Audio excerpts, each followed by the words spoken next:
built in the days when hope unborn had died, yet with a steady beat have not our weary feet come to the place from which our fathers sighed. We have come over a way that the tears has been watered. We have come treading our path through the blood of the slaughtered, out from the gloomy past, till now we stand at last, where the white gleam of our bright star is cast. God of our weary years, God of our silent tears, thou who hast brought us thus far on the way, thou who hast by thy might led us into the light, keep us forever in the path we pray. Lest our feet stray from the places, our God, where we met thee, lest our hearts, drunk with the wine of the world, we forget thee. Shadowed beneath thy hand, may we forever stand, true to our God, true to our native land.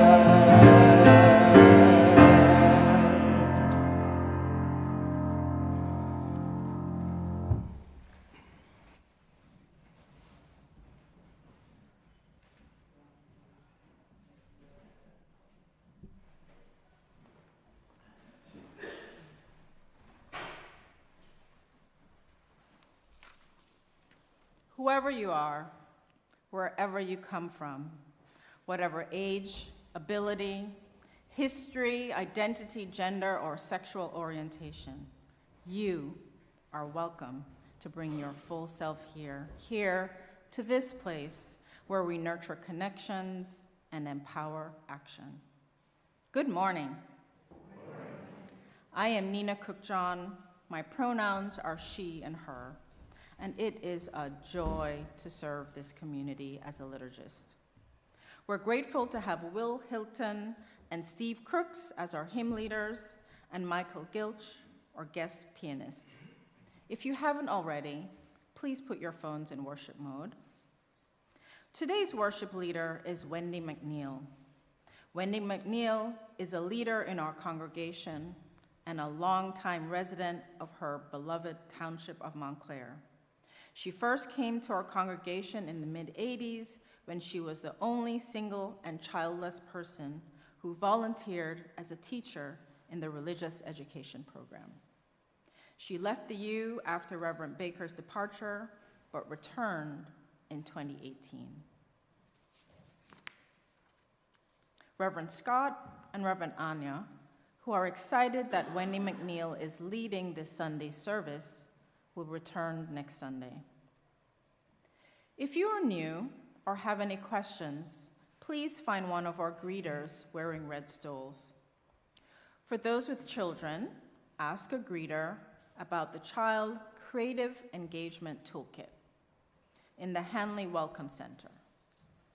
We also have a nursery downstairs for kids under six.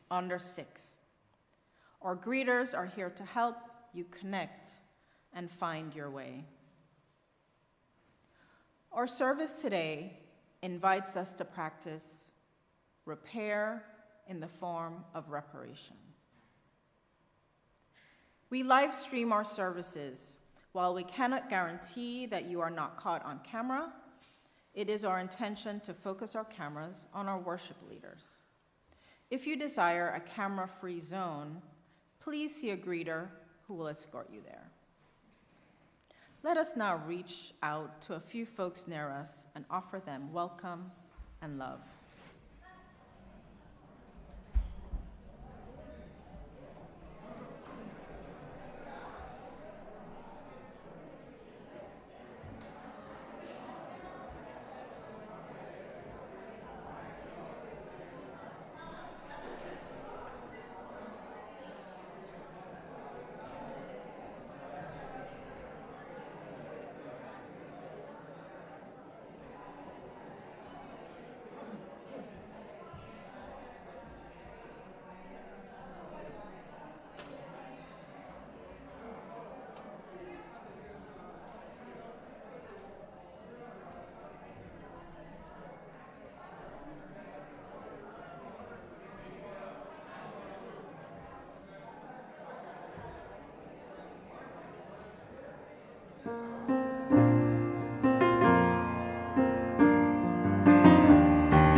us open our senses to take in the beauty. Let us open our minds to learn what is true. Let us open our hearts to love one another. To love one another. Let us open our senses to take in the beauty. Let us open our minds to learn what is true. Let us open our hearts to love one another. To love one another.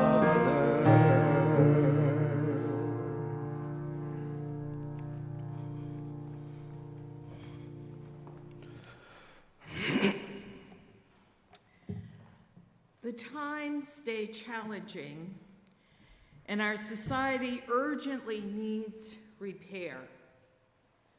The fundamental proposition and question that arises at the end of the poem Kaaba by Amiri Baraka, published in 1969, continues to resonate.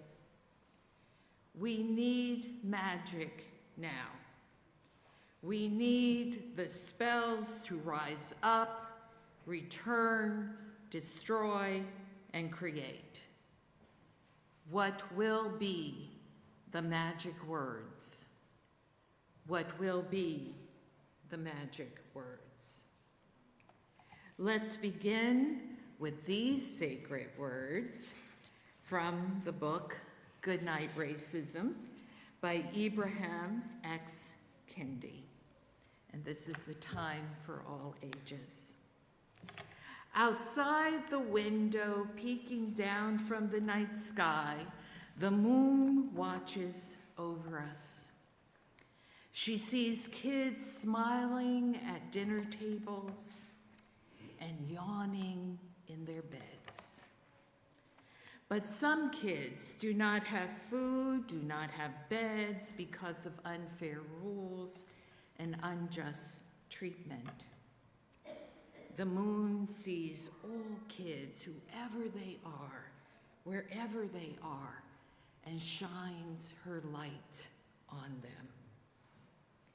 The moon wants her light to kiss every child goodnight. The moon delights when every child falls asleep, because the moon knows when we sleep, when we dream.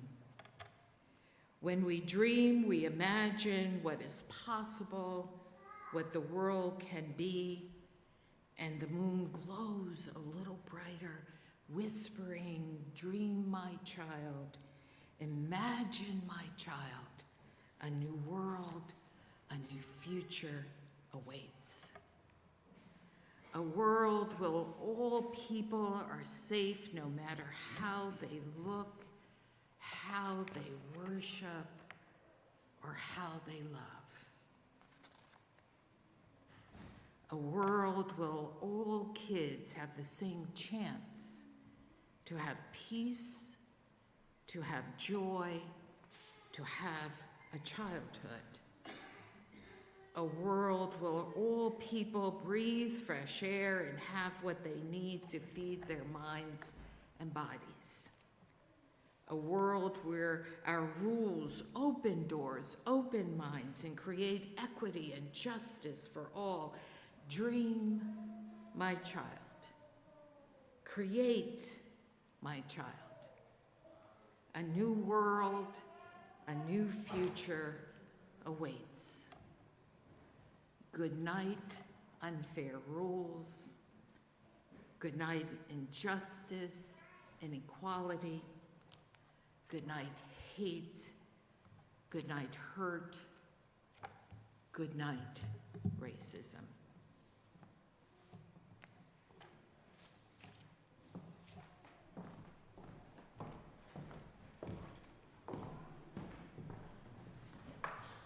Now let's take a moment to thank those who have gathered, who have made a community. Special thanks to Ray Dumont for creating this month's chancel display.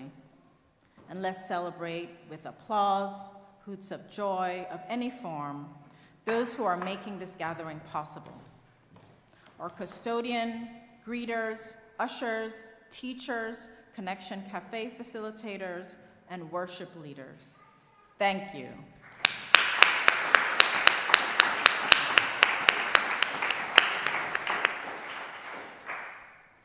From gratitude comes generosity.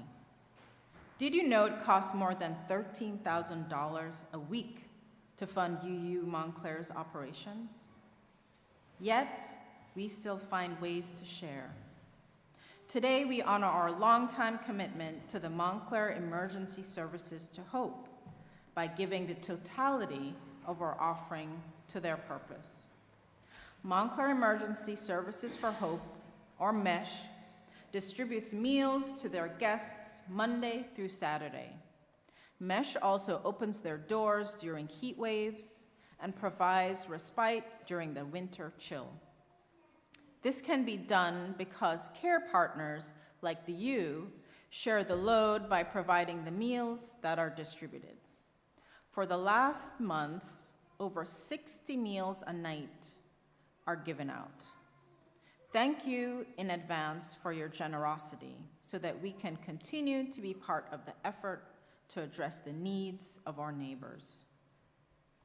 You can text UUCM plate and your amount to 73256 to give.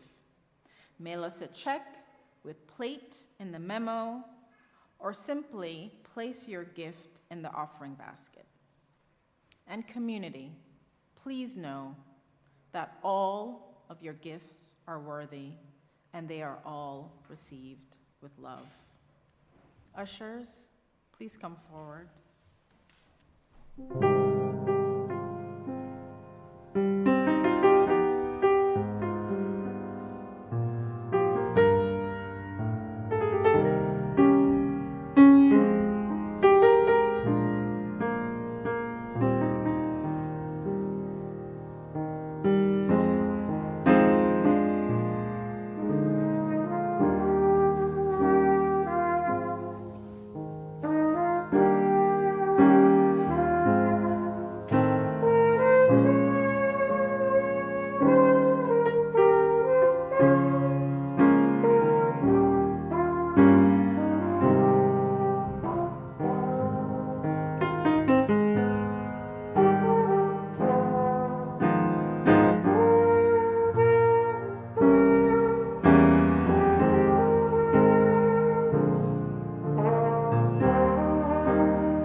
morning.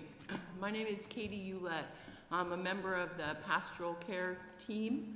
Oh, actually, I'm co-leader of the pastoral care team and one of the facilitators of the Caregiver Circle, which meets the first Sunday of every month. Called to find depth in our days and discover reverence in this hour, we seek a gentle meditation, a focused reflection, an ardent prayer, each as we are called and yet mystically all together. And we enter into this space by hearing the lamentations, the requests, and the remembrances of our community. Let us hear one another to heal one another. We light this candle in care and with respect for the Vasquez family as they together navigate challenges. We light this candle to shine a light on the horror of another mass shooting in Minneapolis. We hold those broken by this horror in our care. We light this candle in honor of Labor Day for all who labor around the globe. Lenny Jacobs lights this candle for her brother Jim, who passed away peacefully, surrounded by love from his family. And we light a candle of joy for Maddie. We're proud to report that Maddie is doing very well with her knee. She is back to doing regular activities, and we couldn't be happier for the outcome. And we light this final candle for the joys and sorrows that are deeply felt but have not been spoken aloud. May we hold this silence as the silence holds us.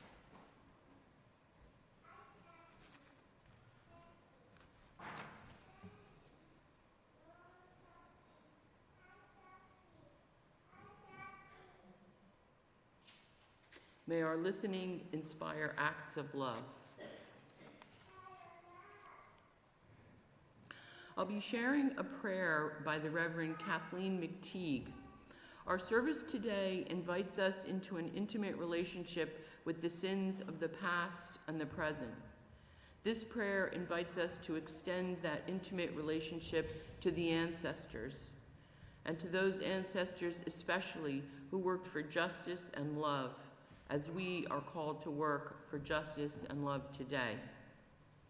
Please join me in this common embodiment of reverence. In the struggles we choose for ourselves, in the ways we move forward in our lives and bring our world forward with us, it is right to remember the names of those who gave us strength in this choice of living. It is right to name the power of hard lives well lived. We share a history with those lives. We belong to the same motion. They too were strengthened by what had gone before. They too were drawn on by the vision of what might come to be. Those who lived before us, who struggled for justice and suffered injustice before us, have not melted into the dust and have not disappeared. They are still with us. The lives they lived hold us steady. Their words remind us and call us back to ourselves. Their courage and love evoke our own. We, the living, carry them with us.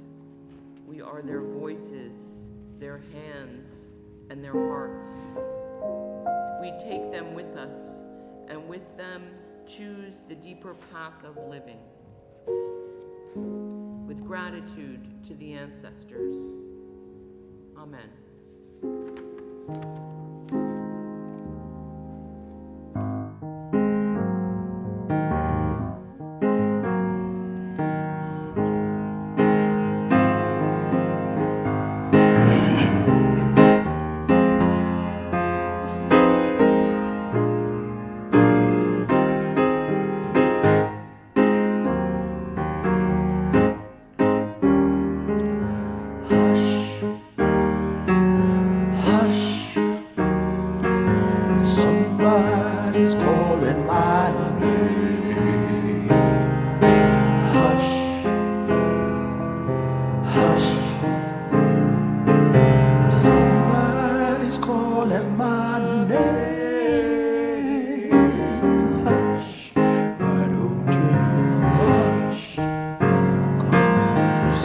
somebody's calling my name. Oh my Lord, oh my Lord, what shall I do?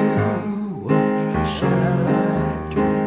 Sounds like freedom. Sounds like freedom. Somebody's calling my name. Sounds like freedom.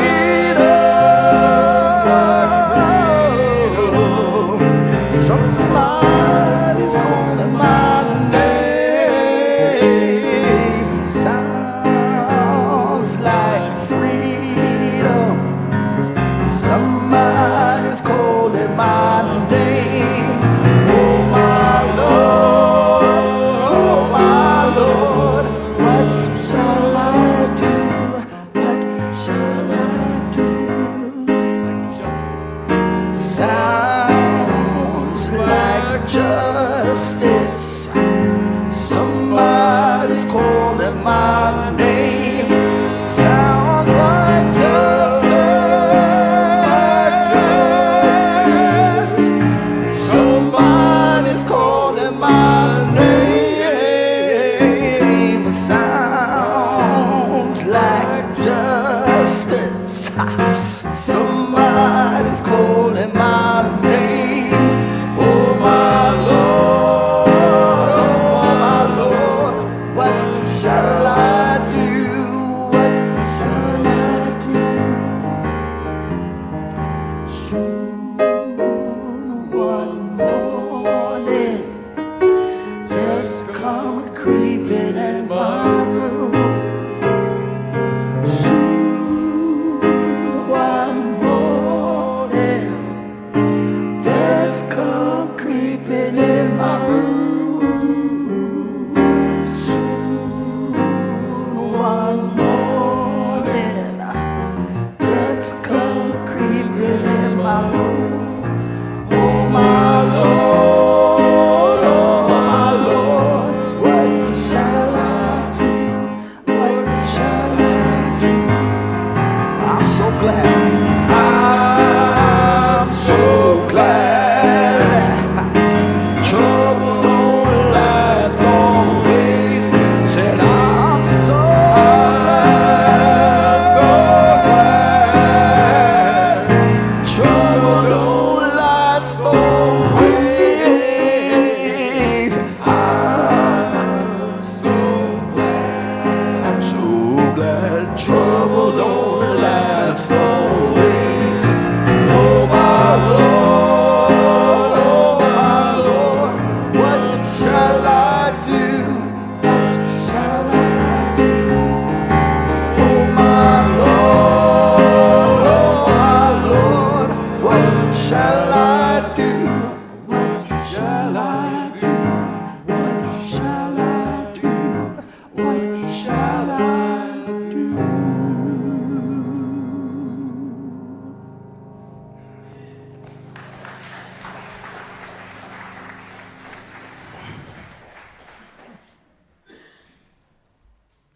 Our first reading is a passage from Such a Time as This, the Nowness of Reparations for Black People in New Jersey, a report from the New Jersey Reparations Council.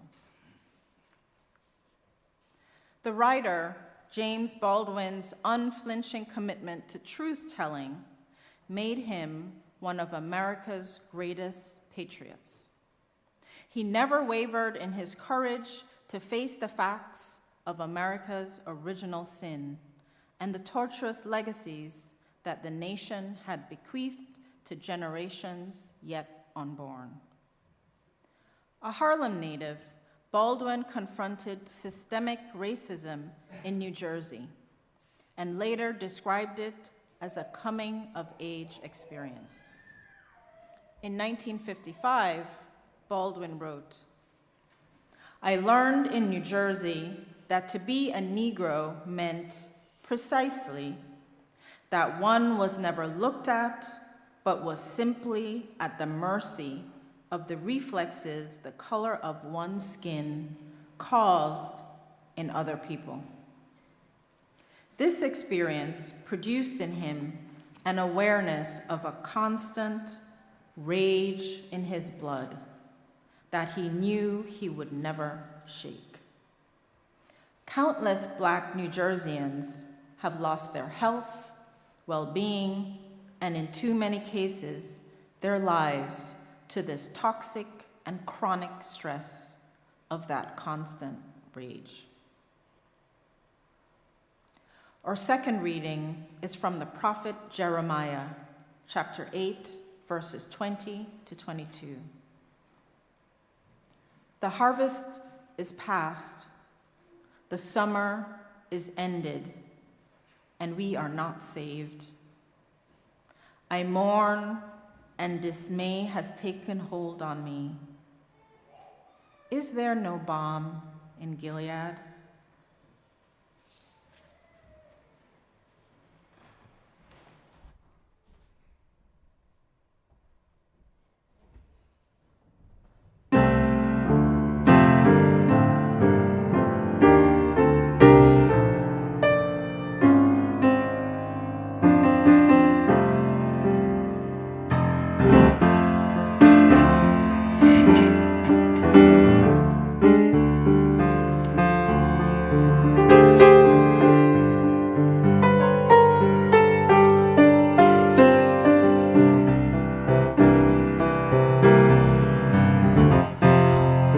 They say that heaven is 10 zillion light years away, and just the pure of heart will walk a righteous street someday.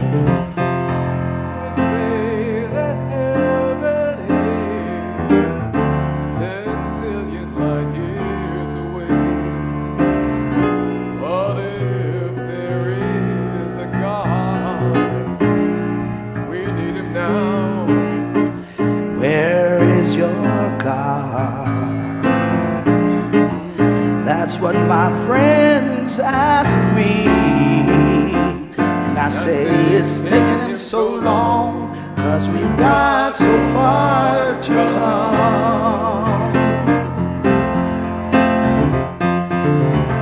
Why can't they say that hey, it's 10 zillion light years away?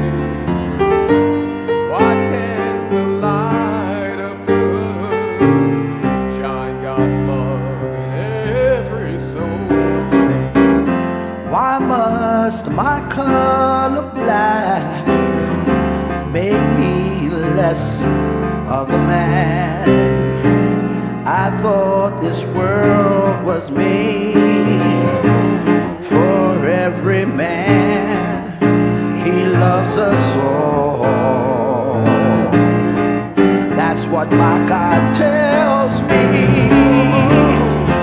I say that it's taking him so long, 'cause we've got so far to come. But in my heart I can feel it. Yeah, feel his spirit. Whoa, I can feel it. Yeah, feel his spirit. Can't say that heaven is 10 zillion light years away. But if so, let the pure in heart just tell you, or walk with the righteous streets, I pray. Let God's light shine within to save our evil souls. For those who don't believe will never see the light. Where is your God? He lives inside me, and say it's taking him so long, but we got somewhere to go. Where is your God? Inside, please let him be.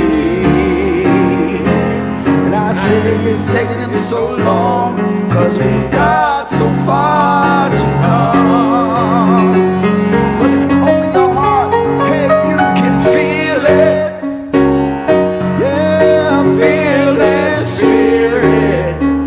Whoa, feel it. You can feel that spirit. Everybody, help us out, please. And you feel it. Feel his spirit. Feel it. Feel his spirit. If you can feel his spirit, let's see. Get on up. Get on up. Get on up. Feel it. Come on. That's it. That's it. Feel his spirit. I can't hear you. I can't be the only one singing. Come on now. Feel it. Come on, Everybody. feel his spirit. Feel his spirit. See you on the back row. Yeah. Feel it. Come on. Feel his spirit. Everybody feel it. Feel the spirit, y'all. Feel his spirit. One last time. Let me hear you. Everybody feel it. Woo! What I do on my music? Thank you, Will and Stephen and Reverend Charles and Nina for helping me with this service. And of course, our tech people. We all have an internal image of ourselves that sometimes reflects reality and sometimes it doesn't. Psychologists even say that no matter how old we become, in our mind's eye, we are always 35, which for many of us is our peak in our looks and in our health. For me, my vision of myself is as Miss Au Courant. I know about everything that is going on in popular culture and in the news. I was the first to watch HBO Max's now widely acclaimed series, The Pit, which I highly recommend. And if Kendrick Lamar writes or produces a new recording, I have heard it. And latest breaking news, I am totally chimed in. This persona developed while I was an undergraduate at NYU. As a student of both history and art history, I focused on popular culture and how it impacts society. And since then, throughout the day, my personal mantra that repeats itself in my mind are the words, il faut être de son temps. I show you this side so you can see the phrase, because I'm afraid my New Jersey accent may be messing up the pronunciation a bit, but the meaning of this phrase, loosely translated, is, it is necessary to be of one's own times. This phrase came to me after learning about the 19th century French realist painter Gustave Courbet, who encouraged his fellow artists and other intellectuals of his time to stop painting and writing about ancient myths, religious genre, antiquity, and the like, and instead to write about the people they see on the street. Courbet encouraged his contemporaries to create everyday heroes, to immortalize everyday scenes. For me, il faut être de son temps means it is okay. In fact, it is necessary to have a knowledge and an appreciation of the past. We must see how the past informs the present, but we must focus on the time at hand. In short, I am charged with responding to the here and the now as best as I can. These are the words I live by. until I don't. And just like you may think you are 35 when you're really 70, in all honesty, there are issues, news stories, events in popular culture that happen that I don't become aware of sometimes until many years after they occur.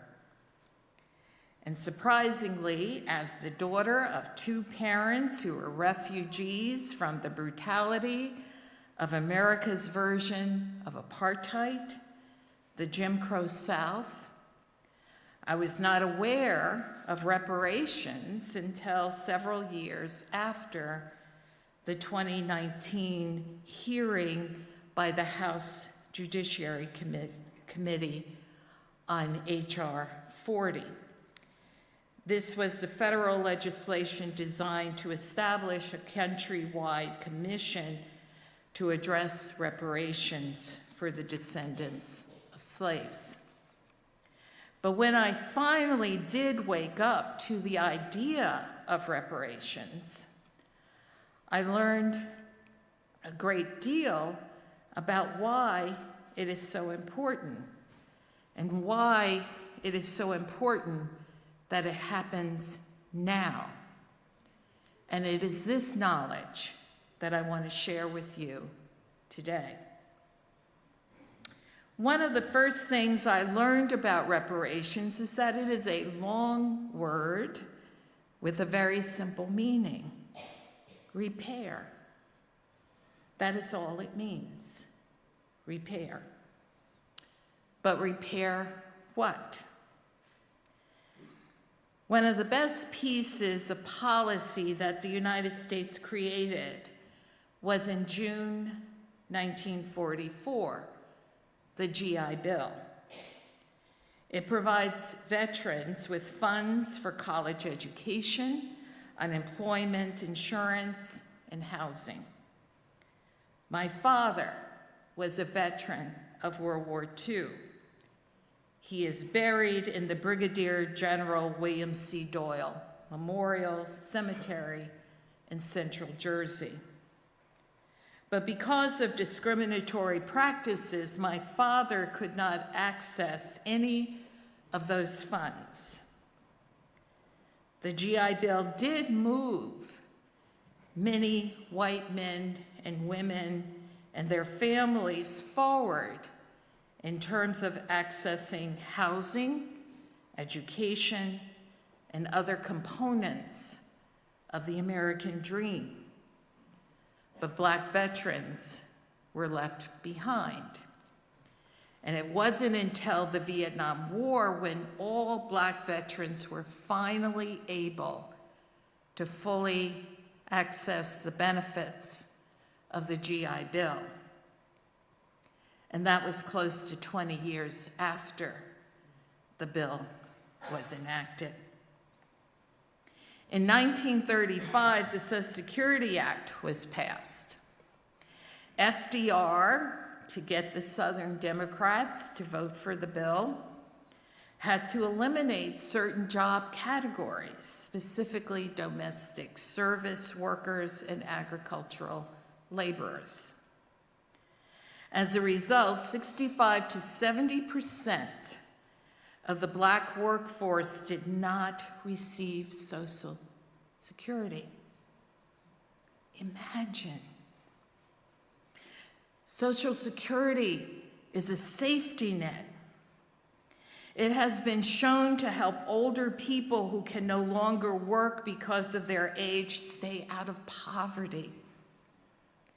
But up to 70% of Black workers were not eligible to receive Social Security until the bill was amended in 1950. At that time, domestic and agricultural employees became eligible to receive those benefits.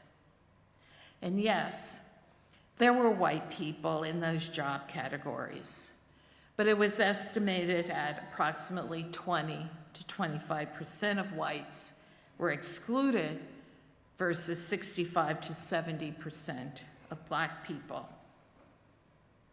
Think about how much poverty was caused in the Black community because of that exclusion.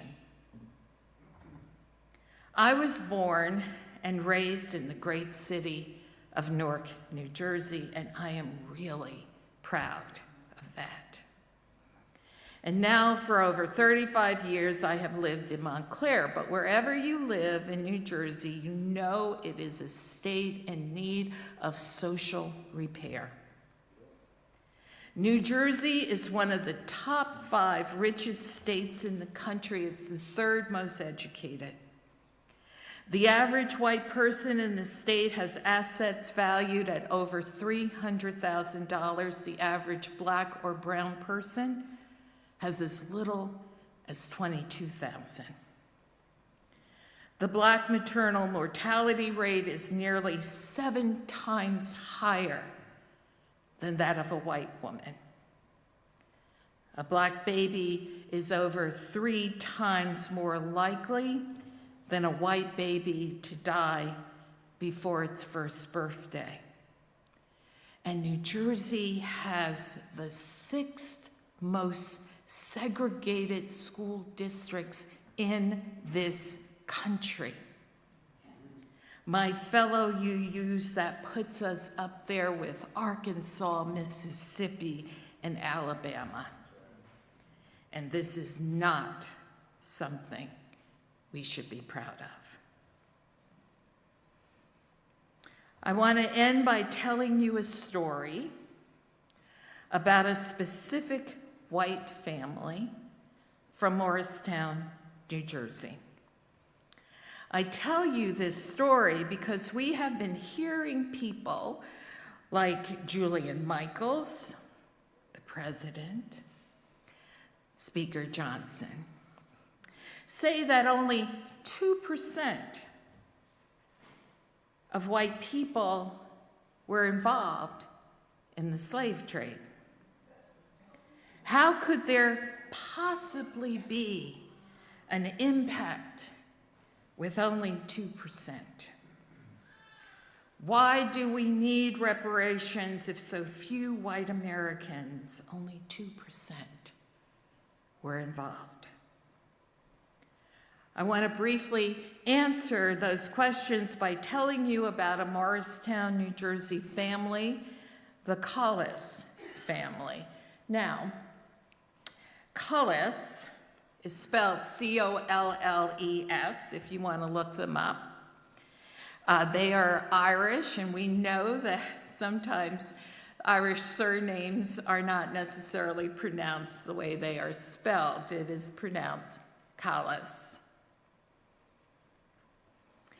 On May 18th, 2025, my former employer, NJPBS, asked me to give a talk at the Kellogg Club.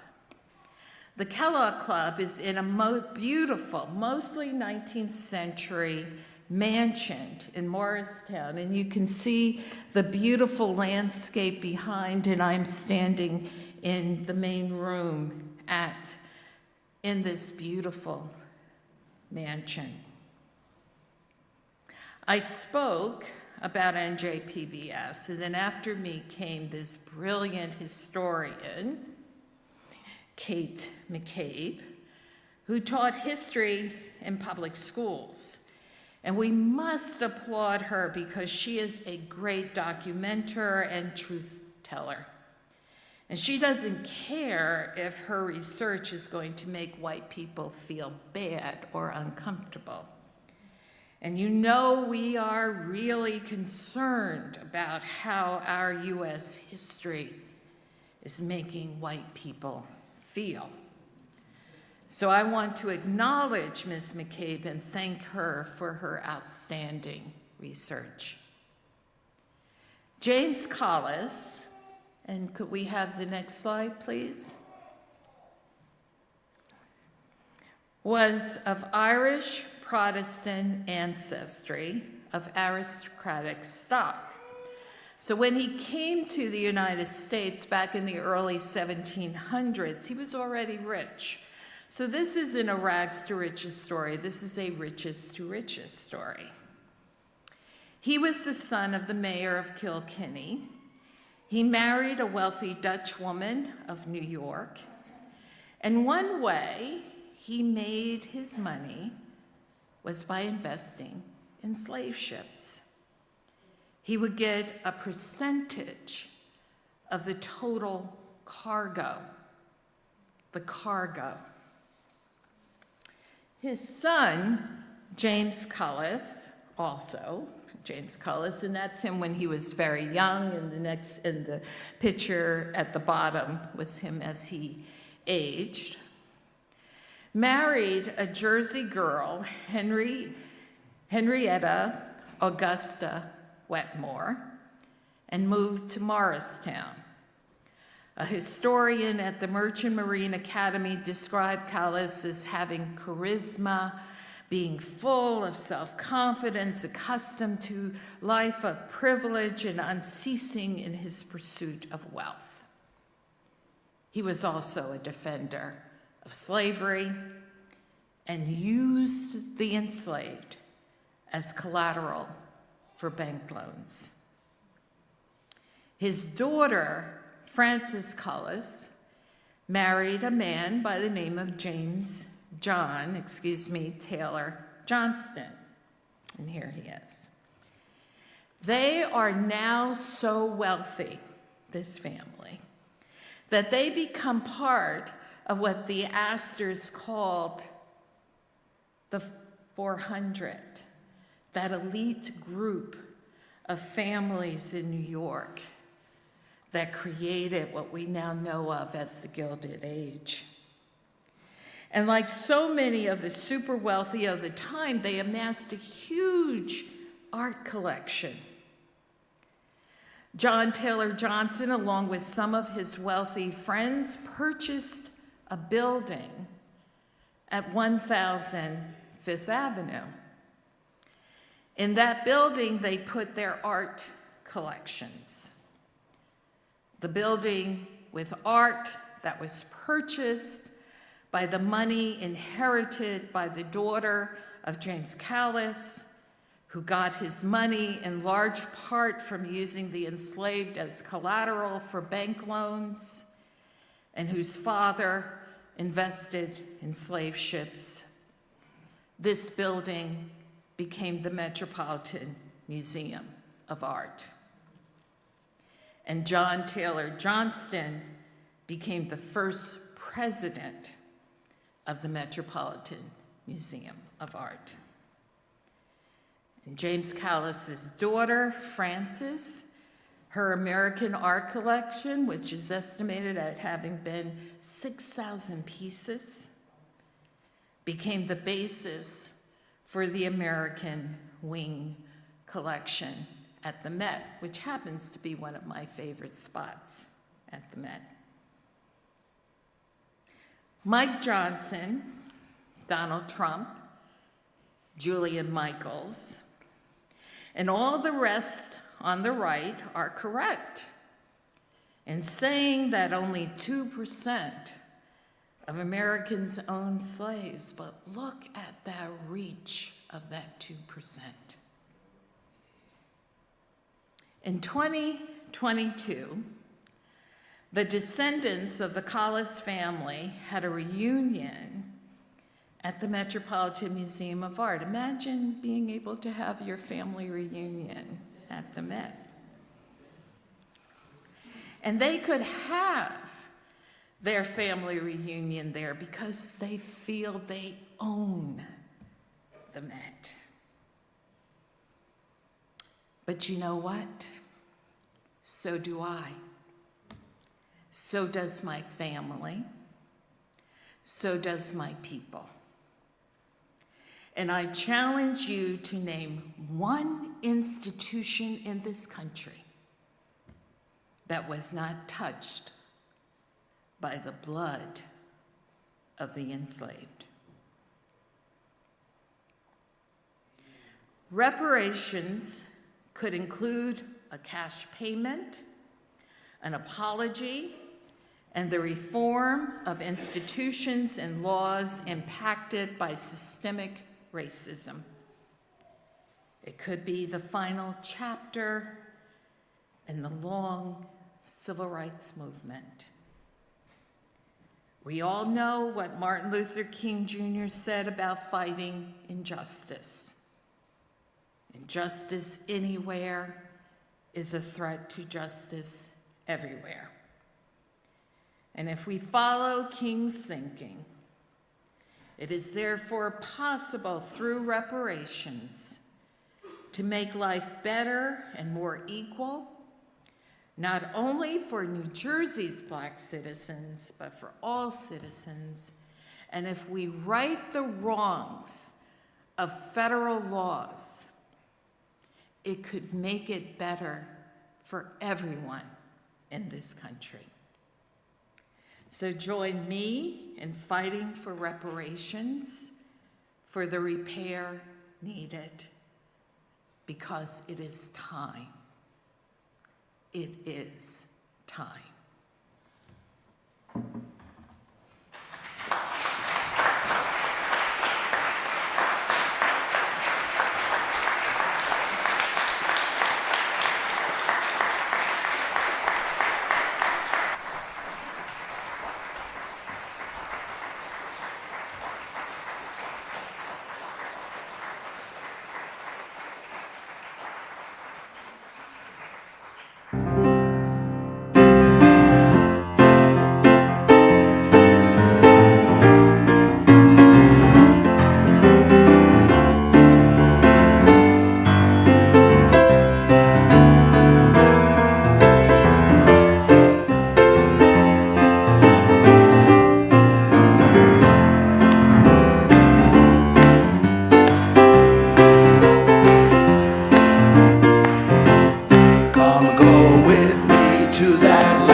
So before I give the benediction, this congregation is going to have copies of this really extensive report about why reparations in New Jersey that was published by the New Jersey Institute of Social Justice.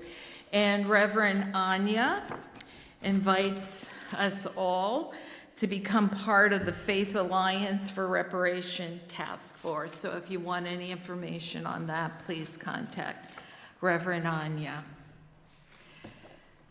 The Congress of the 13 United States of America passed on July 4, 1776, by a unanimous vote, a Declaration of Independence.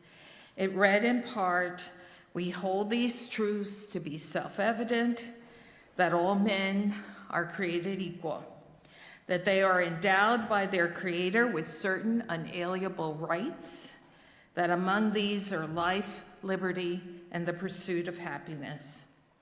The founders of what became the United States of America were dreamers. Their dream created for them the unimaginable. It created a country that is the most powerful, the richest that has ever existed. Not even King Solomon's empire can match the glory of the United States. We can debate until our faces turn blue whether our founders intended that dream for everyone. But frankly, whether they did or not, we shouldn't care. That's not our concern. It is our duty as citizens of this great nation to make that dream for everyone. So support reparations in our state, support the repair needed so that we can create a community that is truly the dream the dreamers dreamed. May it be so. And now join us in our unison chalice closing, our worship closing words. Our worship has ended. Let our service begin. Go in peace, go in joy, go in love.